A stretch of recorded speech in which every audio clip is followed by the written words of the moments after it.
What's up, everyone? Thralls Metal here once again. I'm Necrotic Nick. I'm Jammin John. And we have an album review for you. So, yet another one that came out on the 1st of October. Again, beginning this gauntlet that we're about to run through October with all the releases coming out, was the newest offering from Full of Hell, Garden of Burning Apparitions. Again, this comes out on the 1st on Relapse Records. This band formed in 2009 in both Maryland and Pennsylvania. I guess they were relatively close. This is their 5th full-length, though they have a ton of EPs, splits, and demos. And let's describe Full of Hell's music. All right. Full of Hell is a combination of grindcore, death metal, noise, hardcore, and a general distaste for all things ever. Musically, this is one of the most intense bands I think out there right now, and sprinkle in some powerviolence too. Forgot that one. Might as well throw it in there because everything else is just intense too.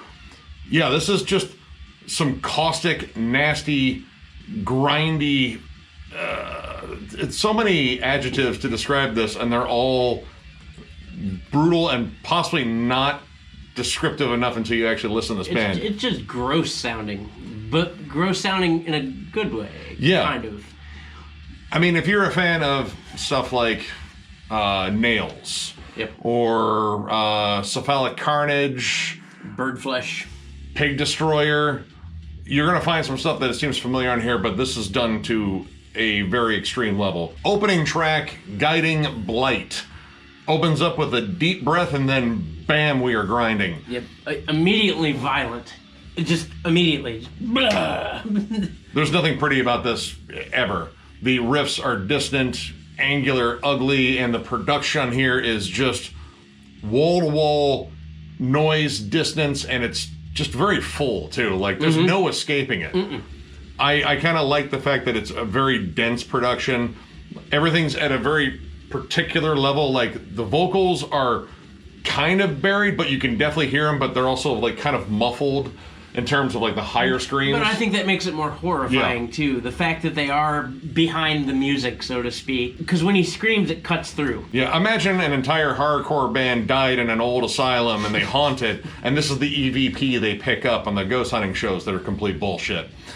Yeah, it's pretty much like that. They're kind of in the back, they're very staticky. The guitars are particularly sludgy. The bass is audible and it's just menacing and thunderous, and holy hell, the drum work on here.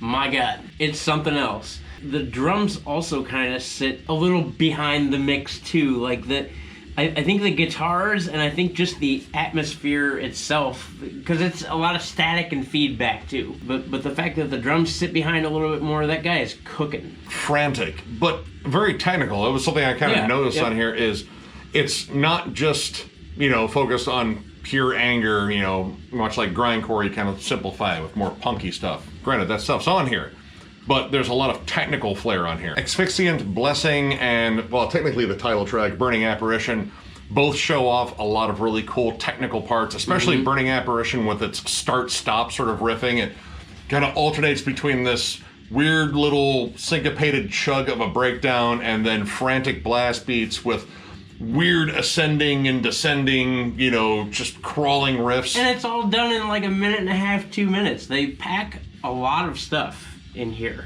Yes. I mean, typically that's grindcore, but they pack a lot of different modes into these songs. It's really cool to hear a lot of like strange stuff kind of thrown in. Like you have almost jazzy moments on Murmuring Foul Spring and All Bells Ringing, which I believe is a ballad to tinnitus. It's the couple's dance for sure. It's definitely, it's the slow jam. The melody is light. It's a nursing home favorite. I mean, it'll kill them quickly, at least. But those have weird off-time, like jazzy sections. Like you get a weird wah effect in one of them, and then like some cool jazzy bass noodles for like half a measure, and then boom, we're off to Grindtown once again. And then the ferocious death metal nods on Eroded Shell and Industrial Messiah Complex. Yes. Those just bring flat out heft and groove, surprisingly, because it's kind of hard to catch a groove on here because you don't know when they're just going to blast off and just try to kill everybody in the studio. It would almost be a hook if they repeated it. But this is grind. Yep. Fuck hooks, unless it's going in your guts and ripping them out. I really do like Industrial Messiah Complex, the vocals especially, because in the beginning it sounds like he's like gurgling blood, but trying to scream over blood.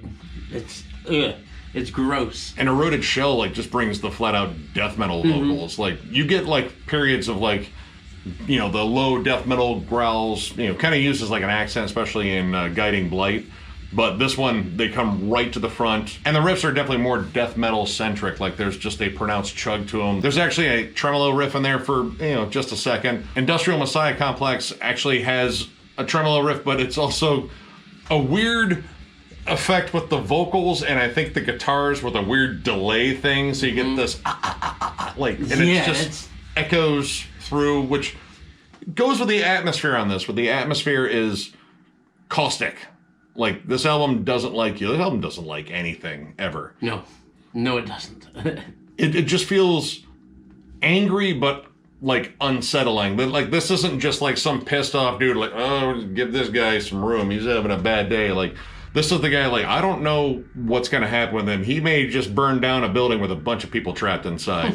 Like, you don't know. There are some unique moments on here, too. Reeking Tunnels. This one, I think, gives a little bit more of a nod to the hardcore community. Yeah. Reminded me of, like, A Life Once Lost and Burnt by the Sun, kind of. Snapcase. Yep. A little bit of Helmet, except, you know, in hell. It's really interesting. Like, it's probably the most accessible song, but I am not saying it's accessible at all to anyone that's a fan of any kind of pleasant music.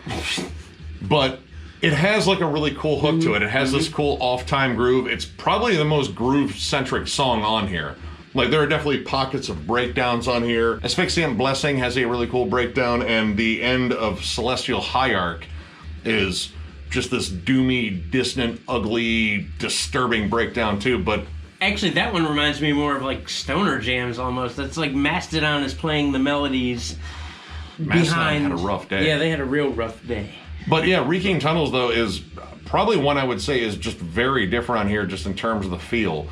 And I don't know, I kind of like that. It's a little bit of a break. I'm not saying it's a break from the overall just beat down that this album is delivering, but it kind of breaks it up a little bit. And Celestial Hierarch being the longest track on there, 3 minutes and 30 seconds. Way to go, guys. Yeah, that's clearly the big epic at the end. I like that one because it kind of explores pretty much almost all the dynamics that are on this album. And granted, you know, it's the short doses again, but you get a really cool D beat in there.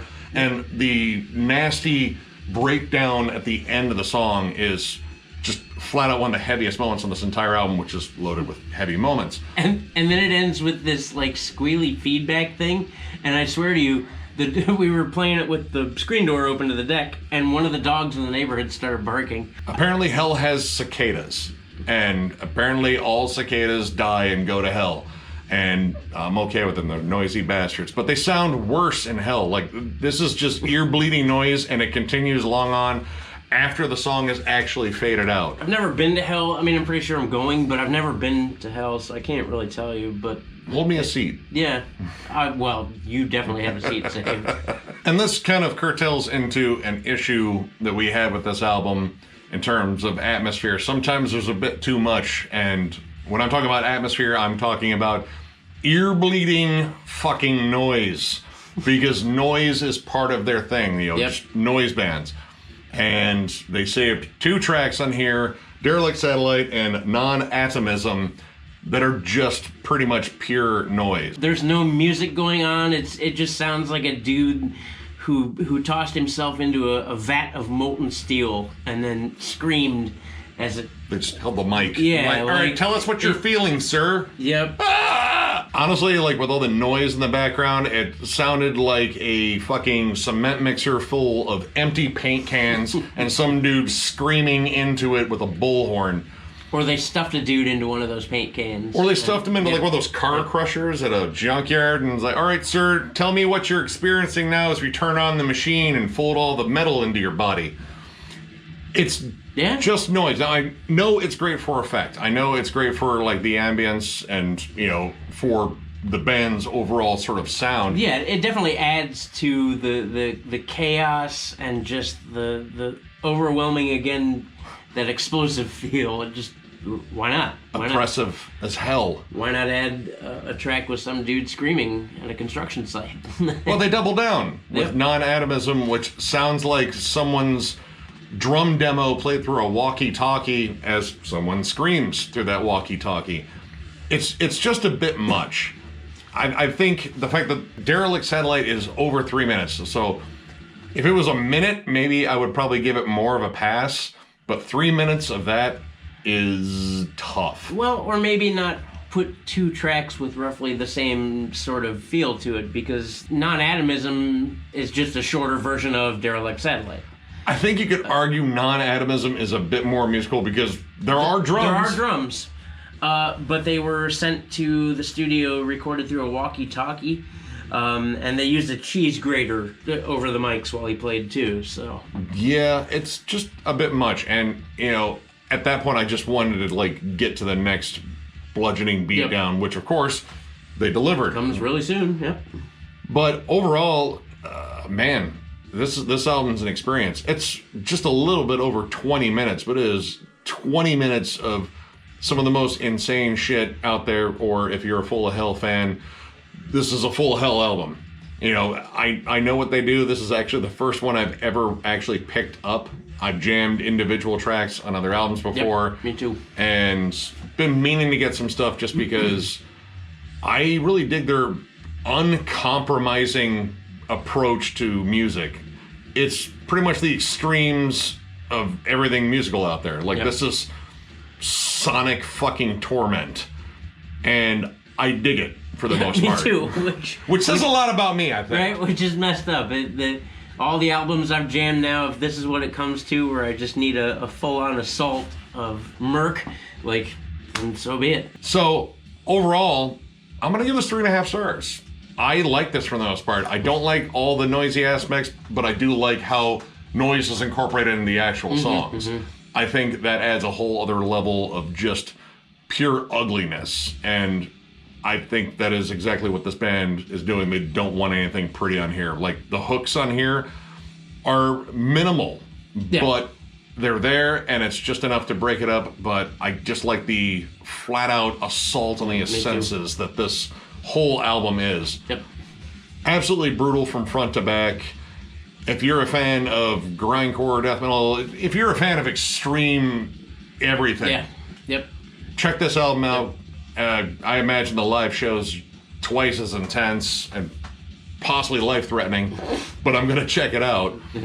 But yeah, I certainly recommend checking this out. It's just a nuts listen, and yeah, go get it. All of what Nick said, man. 3.5 for me too. I had a good time, which again says something about me, I suppose. But I've said it before, and I'll say it again. I like listening to things I don't readily understand. Writing something like this, me personally, I can't imagine. I would say it's probably rather cathartic for the band to play. There's a lot of angst in there, and they're getting definitely out. It's the full assault to the face. It only took 20 minutes. You know what? Even the noise tracks, I understand. I understand why it's there. It just adds to the horror of it all. Once again, I've been assaulted, but I'm okay with it. You'll sleep tonight.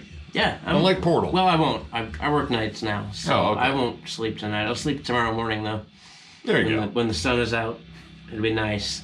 Yeah, but no, definitely go get this. I want to see it live. So, if you enjoyed this review, give it a thumbs up. And if you are new to the channel, subscribe, because we do stuff like this all the time. We are also on Patreon. If you'd like to help us out, there will be a link below down in the description. Click it. We also have a giveaway going on. Once we hit 7,500 subs, we're going to give away a cool stack of 8 CDs with the new Cannibal Corpse album in there. Thank you guys so much for getting us where we are. We're about the 7,300 mark, and this has been a fun ride, and you guys have made it possible. And we love the comments. We love the banter we have with you guys. It's all been a buttload of fun. We also have t-shirts available still. We're eventually going to reload, but for now we still have some. So if you would like one, and we actually have your size, hit us up on thrallsofmetal@gmail.com. Send us a message, put shirts in the title, and we will get back to you, get you an invoice, and hopefully sell you a shirt. We just sent out one yesterday. There we go. There we go. So with that, we thank you all very much for watching, and we will catch you later.